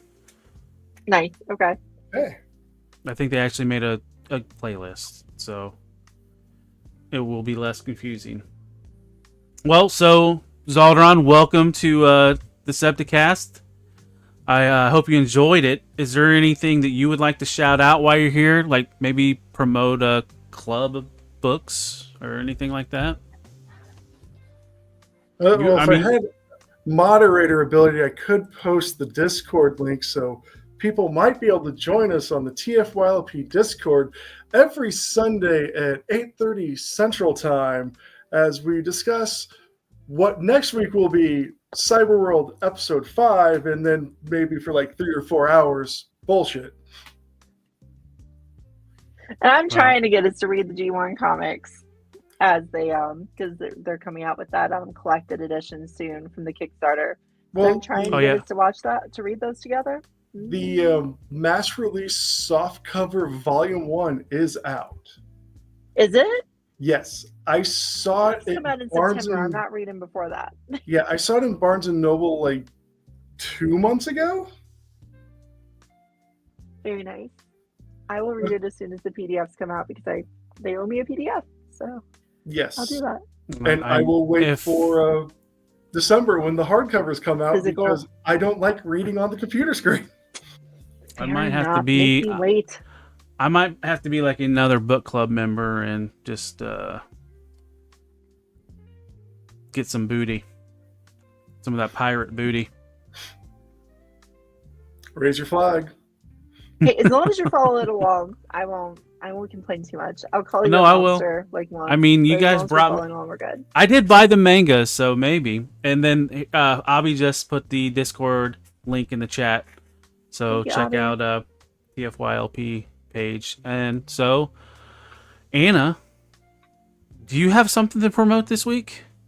Yeah, I think someone shared my Instagram earlier, right? Which is cool.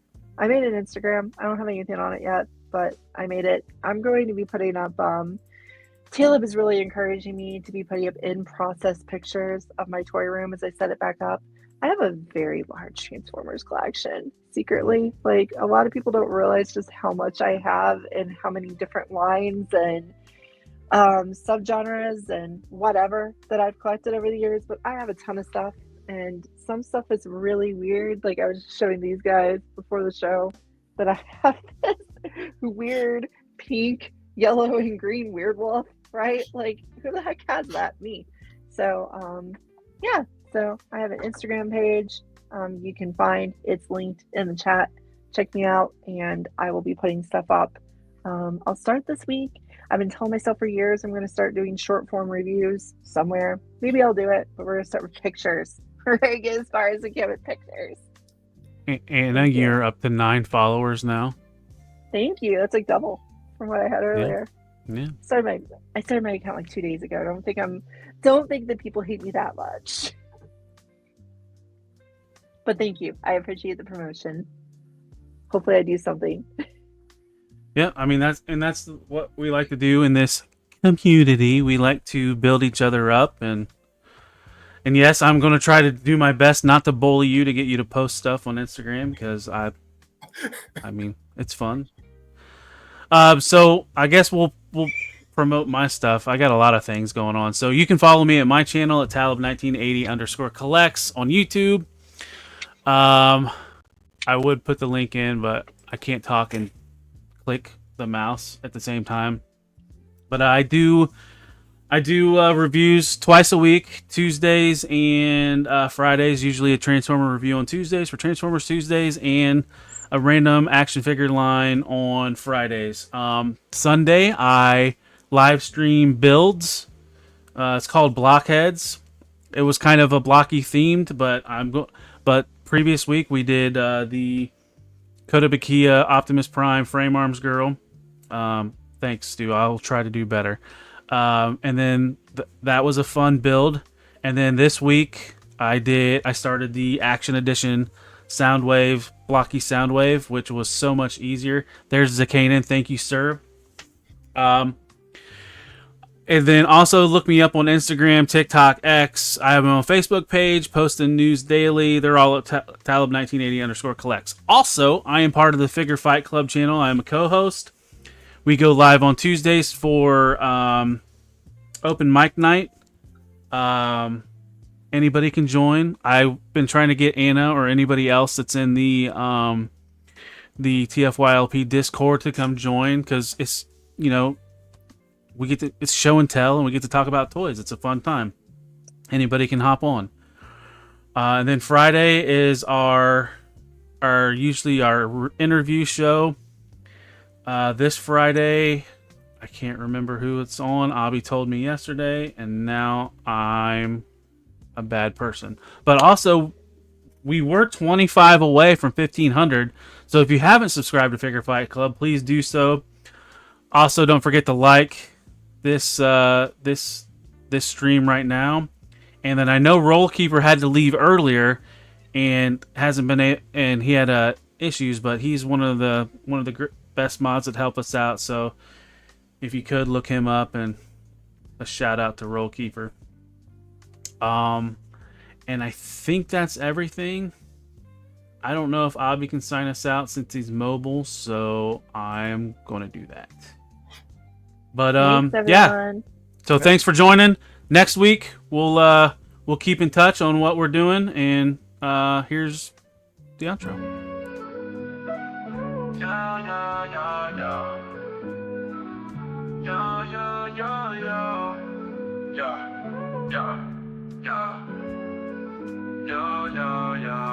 As we wrap up tonight's fun, the figures in talk, so we've just begun.